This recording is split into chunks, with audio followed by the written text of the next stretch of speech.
Então vamos lá, garotinhos.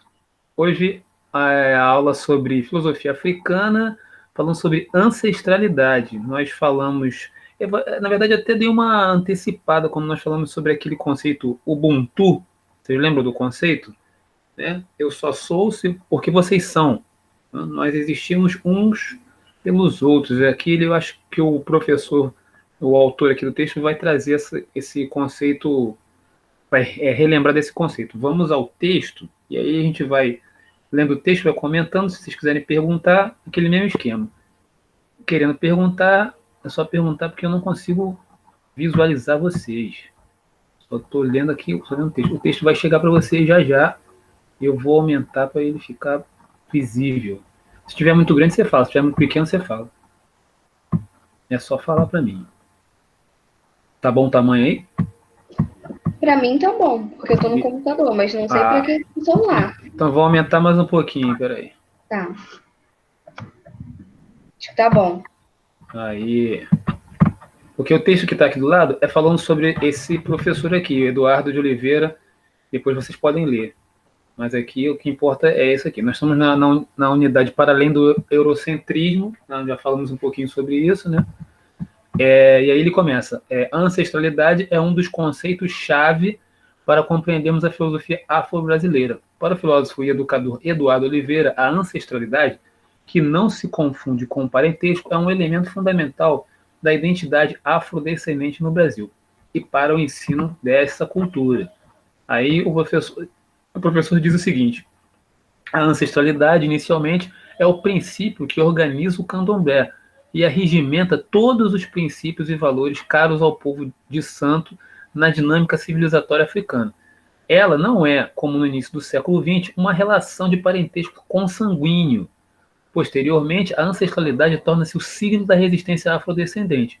Protagoniza a construção histórico-cultural do negro no Brasil e gesta, ademais, um novo projeto sociopolítico fundamentado nos princípios da inclusão social, no respeito às diferenças, na convivência sustentável do homem com o meio ambiente, no respeito à experiência dos mais velhos, na complementação dos gêmeos, na diversidade, na resolução dos conflitos, na vida comunitária, entre outros. Aqui, na verdade, ele está é uma epistemologia da ancestralidade. Epistemologia, como nós já vimos no início das nossas aulas nesse ano, é episteme e doxa. A epistemologia fala de um conhecimento mais aprofundado. Então, é o conhecimento sobre a ancestralidade.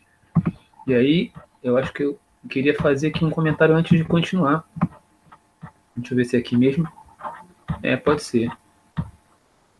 O autor faz referência à religião, né, de matriz africana para exemplificar a questão da ancestralidade. Como já havia dito, o pensamento africano não separa as coisas. A gente já falou sobre isso.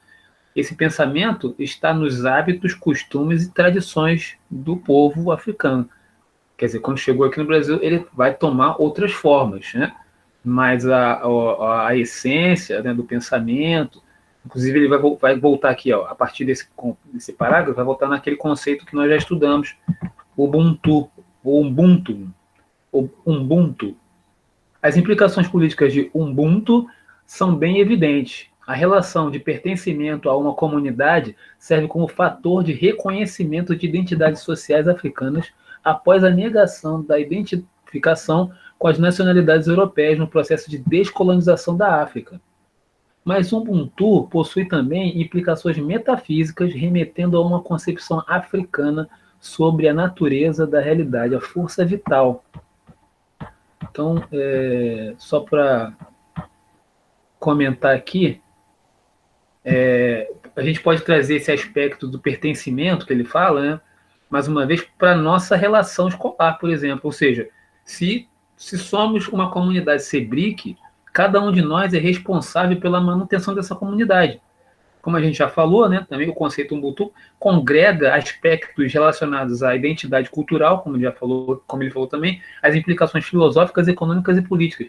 Está tudo misturado, né? Uma coisa, né, quando nós dependemos uns dos outros, né, tudo gira em torno dessa coletividade. O conceito de força vital no pensamento banto foi apresentado pela primeira vez pelo belga Placide Tempels, nos termos de uma etnofilosofia. Nós já vimos, né, aquelas 4 concepções da filosofia africana. A etnofilosofia foi a primeira que nós vimos. Por não ser africano, seu olhar sobre o pensamento banto é limitado e foi criticado pela metodologia pouco rigorosa. Entretanto, uma ideia básica de Temples foi retomada e aprofundada por diversos filósofos africanos, a de que o conceito de força vital seria um correlato na noção de ser na filosofia europeia. Nós falamos sobre isso também, a relação de diferença entre a filosofia europeia e a filosofia africana. A filosofia europeia universalista, né, que dá conta de tudo a partir desse ser único, desse ser, né? E a filosofia africana pensa o ser também, mas o ser africano, o ser africano em cada região, cada especificidade de cada nação, vamos dizer assim. O filósofo luandense de Luanda, Alexis Kagame, associa a raiz Nuntu a 4 categorias fundamentais do pensamento banto. Muntu designa o ser dotado de inteligência, Kintu refere-se ao ser não inteligente, Hantu é o termo usado para um contínuo espaço-tempo, e curioso aqui, esse contínuo espaço-tempo, Beatriz, eu falo disso usando a filosofia lá do Heidegger para falar da música da banda de Pífano, esse espaço-tempo contínuo, quando a música é feita. E Kuntum é a categoria de modalidade. Trata-se de uma concepção dinâmica intimamente relacionada às concepções religiosas africanas. Então vamos para o próximo texto, que hoje é mais curtinho. Ainda temos o vídeo para ver e depois a gente bate um papo. Deixa eu ver se eu diminuir aqui para poder ver a outra foto. Quero outra foto? Cadê a outra foto? Espera aí. Vou abrir já.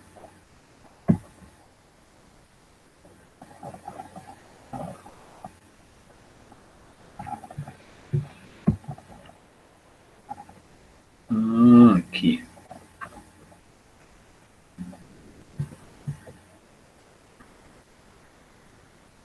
Peraí, agora vai. Então chegou aí. Na hora que eu vi, que eu fui fechar aqui, deu para ver. Eu trouxe esse textinho aqui, que é um textinho meio que assim, é um texto para nós refletirmos um pouco sobre o que a gente tem visto, né? No texto, tá, vamos ver aqui. Diálogos, uma reflexão. Quando ser negro pode ser mercado. Aí, na verdade, ele vai... O que a filosofia faz, né? Ele vai problematizar a questão do negro, né? Do negro no sentido do mercado, né? O que ele vai dizer isso aqui? O que o mercado faz com essa questão da negritude, né? E ele vai tentar diferenciar, né, uma postura consciente dessa negritude, uma postura meio alienada. Então vamos ver aqui o que ele diz para a gente no texto. A ideia de uma cultura propriamente africana, vou aumentar um pouquinho que o tio Celso já está ficando... Opa, agora sim. A ideia de uma cultura propriamente africana e em decorrência de uma filosofia africana é necessária e legítima. No entanto, cuidados devem ser tomados. Vivemos em um mundo capitalista e o capital a tudo abraça e a tudo coopta, né? Captura. É a semelhança de um buraco negro, algo que suga e traz para si tudo o que existe, ajustando as coisas à sua própria lógica. Note a profusão de produtos étnicos, revistas para negros, maquiagem para negros, roupas com estilo africano. A indústria da africanidade não conhece limites e a todo momento há novos lançamentos de produtos, dos mais variados tipos e para as mais diversas necessidades. O capital é capaz de transformar lutas e ideias necessárias e legítimas em nichos mercadológicos, então transformar em moda uma ideia, uma luta que é legítima, que é séria, que é profunda, né, contra a desigualdade e tal, transforma isso numa marca, entendeu? Como não sucumbir diante dessa imensa fábrica? Um caminho seguro para não cair nessa malha, que naturaliza todas as coisas por meio de uma abordagem ahistórica, quer dizer, sem um conhecimento aprofundado, sem um conhecimento histórico, é justamente historicizar a questão do ser africano ou afrodescendente. Recusar a africanidade nesse sentido, né? Nesse sentido sem consciência, como estratégia de mercado pelo conhecimento e estudo da história da África, sua cultura e seus processos de colonização e independência. A escravização e as condições de abolição constituem-se um meio crítico e consciente para julgar aquilo que é pertinente e separar daquilo que não passa de oportunismo de mercado. E mais, buscar conhecer os estudos sociológicos que tratam não apenas das questões étnicas, mas de seus desdobramentos nos dias atuais. Dá a você condições de perceber essas problemáticas de maneira mais clara. Eu indiquei aqui, durante um período que foi um período que estourou aquelas manifestações nos Estados Unidos, o professor Silvio Almeida fez um programa na Roda Viva falando sobre racismo estrutural. Eu coloquei no grupo para vocês assistirem, porque essa é uma forma da gente tomar consciência desses problemas, né? Pois bem, justamente por conta da presença massiva do arsenal mercadológico e das incansáveis propagandas acerca do que significa ser negro, dentro dessa lógica banalizadora e redutora do pensamento, há que se refletir. Por meio da atitude filosófica, do estudo e do conhecimento, é possível vislumbrar a possibilidade de assumir um posicionamento de maneira consciente e crítica. E a gente vem falando isso aqui ao longo das aulas todas, que a filosofia, ela faz com que a gente pense sobre a nossa realidade, né? E não fique reproduzindo ou só gravando datas ou nomes ou lugares, né, de filósofos. Nós já falamos sobre isso, eu sempre insisto nessa questão. Vamos então para o vídeo. Se alguém quiser comentar alguma coisa, há tempo. Chamou a atenção de vocês algum trecho aí do texto, alguma coisa que vocês queiram comentar antes da gente ir para o vídeo?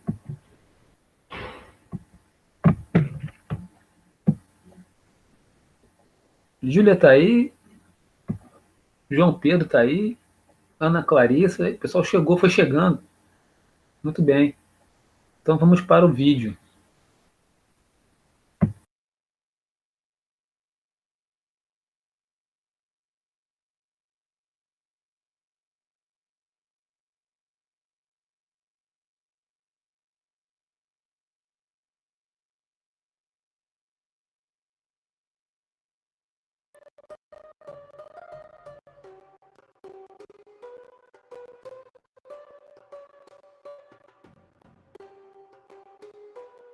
Os ensinamentos preservados na íntegra e acessíveis através do papiro 1074 do Museu Britânico datam de aproximadamente 1300 a.C.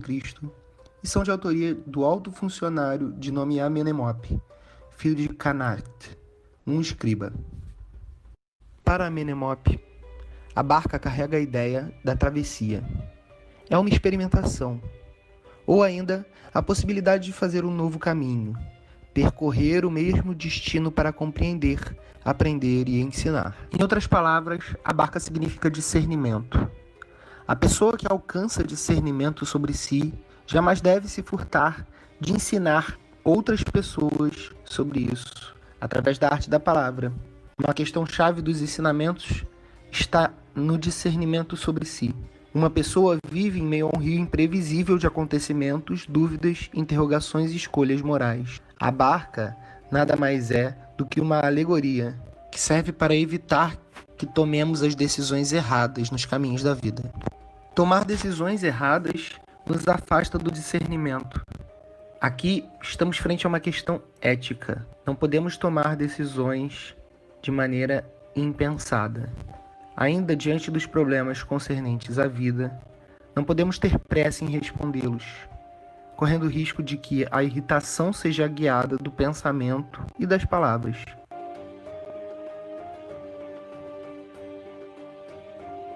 A balança, outro elemento extremamente importante para entendermos a filosofia de Amenemop, significa justiça. A palavra que representa balança em egípcio é Ma'a, uma abreviação de Maat, uma das deusas mais importantes da cultura egípcia. Seu nome significa retidão, harmonia e justiça. Maat é filha de Ra, deus do sol, casada com Thoth, deus do conhecimento e da escrita. Maat é responsável por pesar o coração dos que deixam o mundo dos vivos. É ela que dá a medida da balança, o juízo pautado pela verdade. Para Amenemope, a balança é um guia importante da retidão pautada pela ação. A balança é o guia que nos permite pensar antes de agir. É aí que entra a serenidade. A serenidade, para Amenemope, é o que permite o discernimento. O conhecimento de uma situação, das coisas, dos modos como nossa força vital e coração brigam diante de um desejo. A ética da serenidade, segundo Amenemope, é uma espécie de reflexão silenciosa que nos coloca diante da balança de Maat para medir as coisas, as palavras e agir de uma maneira que a harmonia interna jamais seja perdida. A ética da serenidade significa que a felicidade só pode vir através do conhecimento sobre si.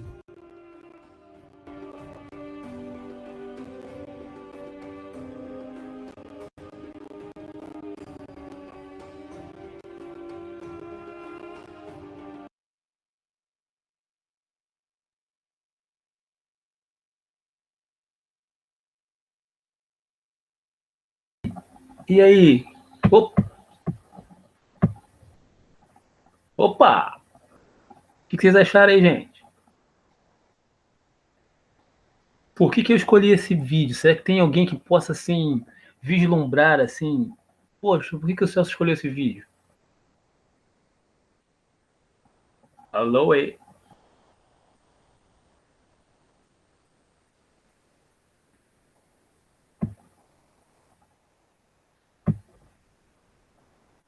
Escreve aí, gente. Por quê?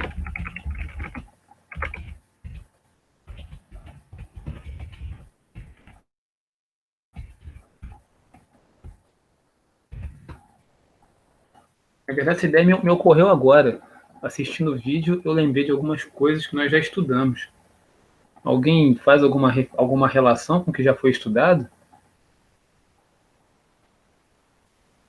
Alguém arrisca aí uma relação?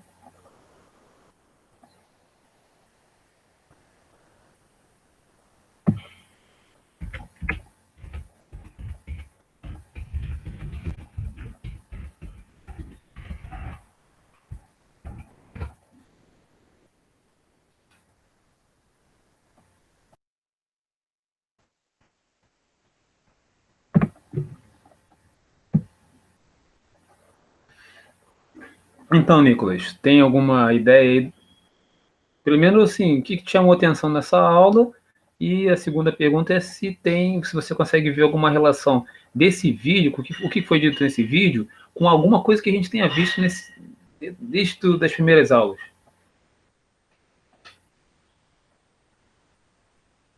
Sem ideias. Mas, ok, mas a primeira pergunta, o que te chamou a atenção aí nessa aula de hoje, nos textos de hoje, e no vídeo, se tem alguma coisa que tenha chamado a atenção? E Júlia, Ana, Beatriz, pode falar também. Escrever ou falar.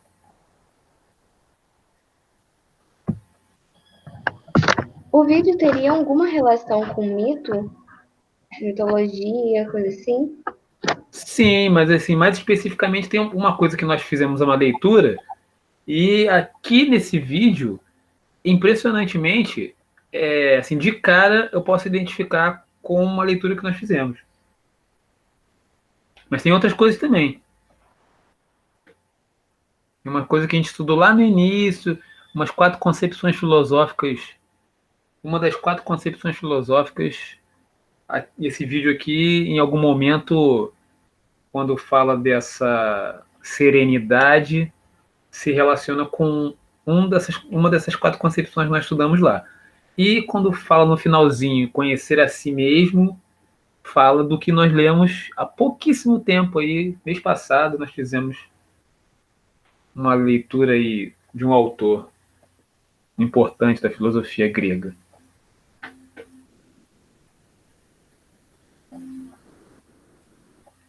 Então, a concepção filosófica que eu estou falando é o estoicismo, que traz o equilíbrio. Quando ele fala, né, dessa serenidade, Eu, pelo menos assim, imediatamente, faço uma ligação com os estoicos, lá da Grécia. E no finalzinho aqui do vídeo que ele fala, né, nós devemos conhecer a nós mesmos, conhecer a si mesmo. Sócrates fala isso na Apologia, que nós lemos. Tá? Conhece-te a ti mesmo. Ele fala que a vida não vale a pena ser vivida se não for examinada, constantemente examinada. Ele está falando disso. Olhe para si, né? Conheça-se, conheça a si mesmo. Né? Aquela mudança, nós falamos da mudança da mitologia, a passagem, né, do mitológico para o racional, e o Sócrates foi o sujeito que deslocou o olhar da natureza para o homem. Mas a gente está vendo aqui que os egípcios já traziam isso, né? Os escritos lá, né, de 1300 e tal, antes de Jesus Cristo. Uma coisa impressionante. A Menemope, o escriba, né? Era filósofo, antes mesmo dos filósofos, ou contemporâneo aos filósofos gregos. Alguma coisa a mais que a gente pode destacar aí? Vocês podem me falar, trocar comigo?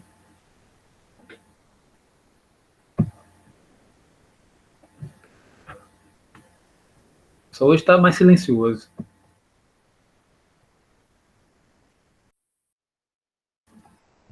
Professor, Diga lá. no início do ano a gente estava falando sobre as diferenças em filosofia, religião, falei do mito, mas aí agora, quando a gente estuda filosofia africana, a gente vê que a religião tem uma questão, né, a ancestralidade. Qual a diferença? Porque no início do ano a gente não podia falar, a religião, tipo, no caso, não tinha tanta ligação com a filosofia, porque, como falou, né, não tem uma questão muito racional, não tem muita razão, e agora a gente vê, né, que a ancestralidade é importante na filosofia africana. Boa pergunta. Na verdade, a gente pode pensar, Beatriz, da seguinte forma: o olhar ocidental vai fazer essa diferenciação e vai fazer uma separação entre esse pensamento racional e esse pensamento mitológico, que o pensamento mitológico é quase que religioso. Diferentemente, como você bem percebeu, né, o pensamento africano, como eu tenho falado nas aulas anteriores, ele não separa a filosofia, a religião, a política, o comportamento, tudo faz parte de um todo. Então, quando eu me expresso na religião, eu me expresso eticamente, moralmente, né, diante da vida. Tem essa concepção, né, africana, que é um conjunto, né? Não se separa, as coisas não se separam. Muito bem visto por você. O olhar mitológico, né? Inclusive tem trabalhos que eu não sei agora assim te indicar exatamente, mas tem trabalhos de pesquisa que fazem uma relação entre os orixás e os deuses gregos. A maneira por deuses gregos lá na mitologia, né? Esse período, né? Que estava tudo junto, não era separado. Quando vem a filosofia, né? Logo depois de Sócrates, Aristóteles, sobretudo Aristóteles, vai ter uma separação, né? O racional, né? Separado dessa parte da revelação, vamos dizer assim. Boa, pergunta boa, gostei. Como é que tá para você aí esse conhecimento aí? Como é que tá chegando para você, Beatriz? É bem diferente porque a gente vê, é completamente diferente do início do ano para agora, porque a gente vê que na filosofia africana é tudo muito unificado, é tudo muito falado tipo junto, eles não têm esse, tipo, não é um preconceito, mas não tem essa diferenciação entre as coisas, não é tão partido. E aí agora a gente vê tudo junto, como se não tivesse diferença, como se tudo fosse junto mesmo. Tipo, pode falar, tanto faz a religião, pode falar das questões éticas, pode falar dos valores, que vai estar. Tem uma ligação. Tudo vai se encontrar em algum ponto. E aí, Interessante. quando vê a filosofia grega, tudo é diferenciado, tudo tem uma parte, tudo é duplicado, como se fosse coisas diferentes. Quando na verdade não é tão diferente. Interessante. Seria interessante. Assim, a minha ideia é que mês que vem a gente faça as 4 aulas sobre filosofia indígena. A gente poder ver também, talvez, alguma coisa que tenha semelhança, né? Semelhanças e Sim. diferenças. Que aí eu Não sei achei se você legal. conseguiu encontrar as semelhanças aqui na africana, né? Falando que foi baseado. Então, sim, para ver qual é a semelhança na filosofia indígena, que é outra que, tipo assim, eu acho que poucas pessoas estudam, poucas pessoas têm esse acesso. Então, acho que vai ser muito interessante. Beleza, gostei, gostei. Vou estudar, vou pesquisar. Então, meus queridos, acho que, né, já tá bom, né? O que vocês acham? Continua? Assim, vou fazer uma enquete aqui. Aí todo mundo pode escrever, ou então abrir o microfone, ou então abrir a câmera também, vou ficar feliz. Continuamos, primeiro, continuamos a filosofia africana, ou vamos para a filosofia indígena? Isso. Duas opções. Continuamos a filosofia africana ou vamos para a filosofia indígena? Vota aí. Põe no chat. Sobre a filosofia africana, a gente ia falar mais de quais espaços? A gente ia abordar ainda mais o espaço da ancestralidade, a gente ia falar mais do Ubuntu, a gente continuaria nas mesmas coisas, ou falaria de mais coisas e abrir mais esse leque? Pois não sei. Na verdade, os textos que eu tenho aqui, eles são textos. Os próximos textos são textos reflexivos, assim. Não é assim como a gente fez agora, né, didaticamente. É uma coisa mais assim, mais abrangente. Não sei se acho que valeria a pena a gente partir para uma outra concepção. Mas aí eu quero saber de vocês.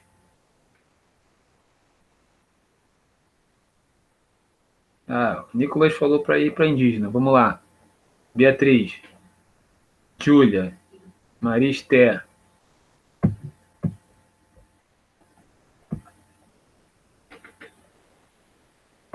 Coloca no chat aí, gente. Participem. Eu acho que a gente poderia fazer mais uma aula sobre a africana e aí depois ir para a indígena. Ainda tem muita coisa que ser falado para ser aprofundado, então acho que mais uma aula vai dar tempo de juntar mais as ideias agora. Beleza, então. Entendi. E aí, vocês concordam, então? Mais uma aula de africana? Podemos, sim, também acho que podemos ir para a filosofia indígena. Opa, mas podemos ter mais uma aula sim. Então, ok. Será então a próxima aula mais um pouquinho de filosofia africana. E vou tentar encontrar um texto que talvez relacione isso tudo, vou pesquisar. E depois então a gente fala sobre filosofia indígena. Ou então, também tem uma outra possibilidade, também que eu vi aqui no livro, filosofias orientais, chinesas, indiana, pode ser também que a gente encontre alguma coisa. Então, vou ver. Então, beleza, a próxima ainda é filosofia africana. Beleza, então?